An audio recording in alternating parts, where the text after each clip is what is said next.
बच्चों now we are discussing the last question of section A. 20 number question जो है वो आपका कहाँ से जनरेट होगा? तो ये क्वेश्चन आपका अरिथमेटिक प्रोग्रेशन से आएगा बच्चों, एपी से चैप्टर नंबर 5 से जनरेट होगा। स्टेटमेंट और रीजन वाले क्वेश्चन में आएगा, अंडरस्टैंड। तो क्वेश्चन नंबर जो 20 है, देखिए हमने क्वेश्चन पुटअप किया कि आप किस टाइप का क्वेश्चन आपके आ सकता है। स्टेटमेंट आपको एसर्शन दिया हुआ है कि -5/2 0/5/2 डॉट, यानी कि इंक्रीजिंग एपी है आपका। देखो पहले माइनस था, फिर -5/2 आया, फिर 0 आया, फिर +5/2 आएगा, फिर +5 डॉट डॉट चल रहा है। ठीक है, डेफिनेटली क्या एपी दे रखा है, ये क्या एपी है ये बोल रहा है हमारा स्टेटमेंट है, एसर्शन बोल रहा है। चलो चेक करता हूँ मैं। -5/2 0/5/2। तो पहले बच्चों आप एक काम करो, A2 - A1 निकाल के देखो। -5/2 -A1 इज -5, क्या बन जाएगी? -5/2 + 5/1। इनका जो एलसीएम कितना आ जाएगा बच्चों? 2 आ जाएगा। तो -5 + 10, तो 10 में से 5 जाएगा, हाँ 5/2 आ जाएगा हमारा। ओके, अब मैं क्या करता हूँ बच्चों, A3 - A2 निकालूंगा यहाँ पे। तो 0 -5/2, तो वही भी हमारा +5/2 आ गया। कॉमन डिफरेंस सेम आ रहा है। और फाइनली मैं क्या करूँगा इसमें बच्चों, अब A4 - A3 और निकाल के देखता हूँ। तो 5/2 - 0, ये भी 5/2। देखो बच्चों कॉमन डिफरेंस 5/2 5/2 5/2 सेम आ गया। इसका मतलब ये हमारी क्या होगी? एपी होगी। इसका मतलब हमारा जो एसर्शन है दैट इज राइट है, अंडरस्टैंड। रीजन चेक करता हूँ कि the terms of an AP can not have both positive and negative rational number. अरे ऐसे थोड़ी पॉसिबल हो सकता है। ये देखो इसमें नेगेटिव और पॉजिटिव आ रहे हैं, हमारे एपी बन रहे हैं, लेकिन वो तो ये बोल रहे हैं कि उसमें नेगेटिव पॉजिटिव एक साथ नहीं आ सकते। इसका मतलब रीजन तो बिल्कुल गलत बोल रहे हैं वो। तो बताओ क्या होगा इसमें करेक्ट? एसर्शन तो हमारा ट्रू है, but R is false. Option number C is the right answer, understand बच्चों। ये जो क्वेश्चन मैंने पुटअप किया है ये आपका सैम्पल पेपर से लिया है, 2024 का जो सैम्पल पेपर है बोर्ड ने जारी किया है वहाँ से। इससे रिलेटेड और क्या क्या क्वेश्चन आ सकते हैं? देखो मैंने क्वेश्चन लिया बच्चों, स्टेटमेंट एसर्शन दिया हुआ आपको, let the positive number A B C are in A P, यानी ए बी सी ये आपको एपी में दी हुए हैं। चलो ठीक है, तो 1/BC 1/AC और 1/AB एपी में होंगे। ट्रू या फॉल्स ये हमें चेक करना है। अगर ए बी सी एपी में तो 1/BC 1/, एक काम करता हूँ बच्चों, अगर 3 नंबर्स एपी में होते हैं ना, तो उन नंबर्स होंगे, अगर हमें कोई नंबर सेम नंबर्स तीनों में ऐड करोगे तो जो रिजल्ट आएगा वो भी हमारे एपी में होगा। 3 नंबर सेम नंबर सब्ट्रैक्ट करोगे तो जो रिजल्ट आएगा वो भी एपी होगा।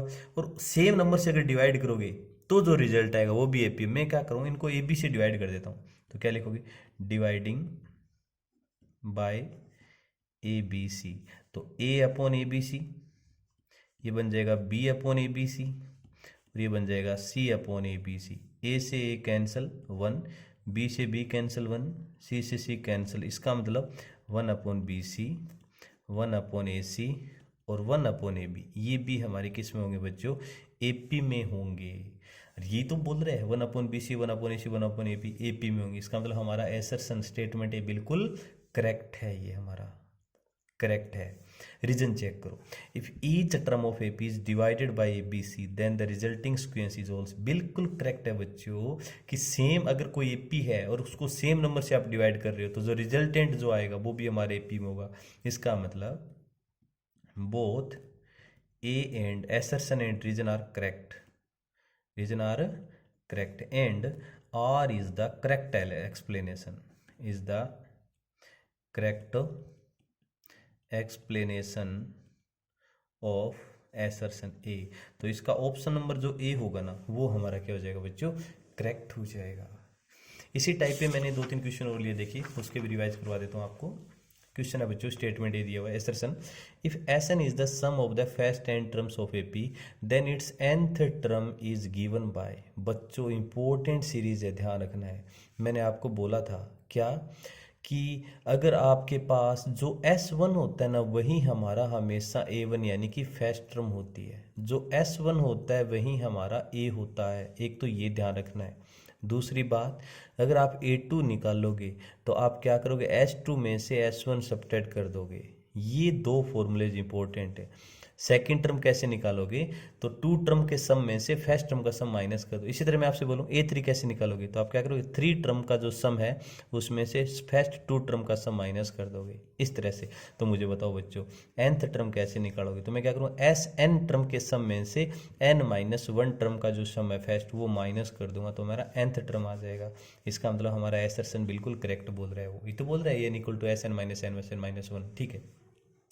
रीजन चेक कीजिए, the 10th term of A P 5 8 11, देखो आपको एक AP दे रखा है 5 8 11 14, तो बताओ मुझे इसकी कौन सी 10th टर्म यानी A10 निकालना है। A10 क्या होता है बच्चों, A प्लस 9D, A की वैल्यू 5 प्लस 9 D कितना होगा, 8 में से 5 सब्ट्रैक्ट कर दो 3, तो 5 प्लस 27 तो 32 होगा बच्चों। कितना होगा 10th टर्म 32, लेकिन वो तो 35 बोल रहा है, इसका मतलब रीजन तो रॉन्ग है, ए बिल्कुल करेक्ट है। तो क्या लिखोगे, A is true but R is false. और इसका जो ऑप्शन होगा ना बच्चों आपका, A is true but R is false, option number C correct हो जाएगा, सी ऑप्शन करेक्ट हो जाएगा। इसी सीरीज में आगे चलते हैं। मैंने एक एसर्शन लिया स्टेटमेंट है, the sum of the series with nth term T N equal to n minus 5 is 465 when n equal to 15, यानी कि the sum of the series with nth term is 465 when n equal to 15। आपको एक tn दिया हुआ बच्चों, बताओ क्या दिया हुआ है, 9 माइनस 5n दिया हुआ है। अंडरस्टैंड, पहले चेक करो क्या ये AP बनेगी क्या, तो मुझे बताओ T1 कितना आएगा, 9 माइनस 5 वन जा 5 4 आ जाएगा। T2 कितना आएगा, 9 माइनस 5 टू जा 10 यानी -1 आएगा। T3 कितना आएगा, 9 माइनस 5 3 जा 15 यानी -6 आएगा। 4 फिर -1 फिर -6, क्या हो रहा है यहाँ पे, 4 में से -5 ऐड किया -1 -5 ऐड किया -6, इसका मतलब AP तो बन रही है आपकी, AP बन गई 4 -1 -6, फिर -5 और करोगे ना आप इसमें तो -11 बन जाएगा। ये इसका मतलब आपकी AP तो बन रहा है, तो सही है, ठीक है। The sum of the series n की वैल्यू 15 का क्या सम ही होगा क्या, तो S15 पूछे आपसे, चलो चेक करता हूँ। 15/2 ब्रैकेट 2 इंटू ए की value 4 plus 15 minus 1 14 into D हमारा कितना आएगा बच्चों, -5 आ जाएगा, है ना। यस, सोल्व करके देखो, 15/2 4 2 जा 8 माइनस 15 14 5 जा 70, तो ये बनेगा 15/2 इंटू माइनस का 62 सब्ट्रैक्ट कर दो 31, -15 का मल्टीप्लाई करना बच्चों -31 से, तो 15 इंटू -31 करोगे -465 आएगा। लेकिन वो तो बोल रहा है प्लस का 465, इसका मतलब बच्चों गलत बोल रहा है, ये प्लस 465 नहीं होगा, -465। इसका मतलब हमारा ए है वो क्या होगा, ए हमारा फॉल्स है, ये हमारा क्या है बच्चों, एसर्शन हमारा फॉल्स आ रहा है इसमें। आगे देखो, given series in AP and the sum, हाँ यस AP तो होगा, ये तो हमने निकाल लिया AP होगा, and sum SN equal to n/2 बिल्कुल सही। इसका मतलब A फॉल्स है और R हमारा क्या होगा, ट्रू होगा। तो आपका जो ऑप्शन नंबर D होता है ना बच्चों, ये A is false R is true, that is right answer. Understand, okay. इसी पे बेस में क्वेश्चन नंबर अगला लेता हूँ। Sum of natural number from 1 to 100 is 5050।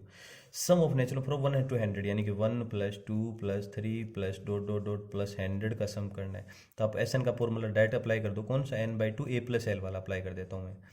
तो कितने नंबर से आपके 100/2 ब्रैकेट A की value 1 plus L last term कितना है 100, तो 100/2 इंटू 101, 2 से 150 टाइम्स, और 50 का मल्टीप्लाई कर दो आप किसके साथ, 101 के साथ, 505 आ जाएगा। इसका मतलब हमारा एसर्शन बिल्कुल करेक्ट है। रीजन चेक करो, रीजन है sum of n natural number is n + 1/2। देखो बच्चों n नेचुरल मतलब 1 + 2 + 3 + ... n नेचुरल नंबर्स हैं, तो SN क्या होगा, तो n/2 ब्रैकेट 2 इंटू ए की value 1 2 plus n, sorry last value put कर दो n, 2 + n 1 minute, A + L direct apply करो ना, A की वैल्यू 1 ही ना, सॉरी वो फॉर्मूला अप्लाई कर दिया डायरेक्ट A + L वाला, तो A की वैल्यू 1 ही तो है, 1 प्लस लास्ट टर्म आपकी n है 1 + n, तो क्या लिख सकते हो इसको, n + 1/2, ये तो बोल रहे हो n + 1, इसका मतलब R is true, both A and R is true and R is correct explanation of A, correct explanation of A. तो हमारा ऑप्शन नंबर जो ए होगा ना बच्चों, वो इसका करेक्ट हो जाएगा। अंडरस्टैंड बच्चों। तो हमने सेक्शन ए में 20 क्वेश्चन आ रहे हैं, सारे क्वेश्चन हमने डिस्कस कर लिए बच्चों। उसके अकॉर्डिंग मैंने 4 to 5 क्वेश्चन एक्स्ट्रा डाले हैं प्रत्येक सीरीज के अंदर कि आप उनका रिवाइज कर सको। उस टाइप के क्वेश्चन आप अगर प्रैक्टिस हो जाए तो आप 20 में से 20 स्कोर कर सकते हो आराम से, बिल्कुल।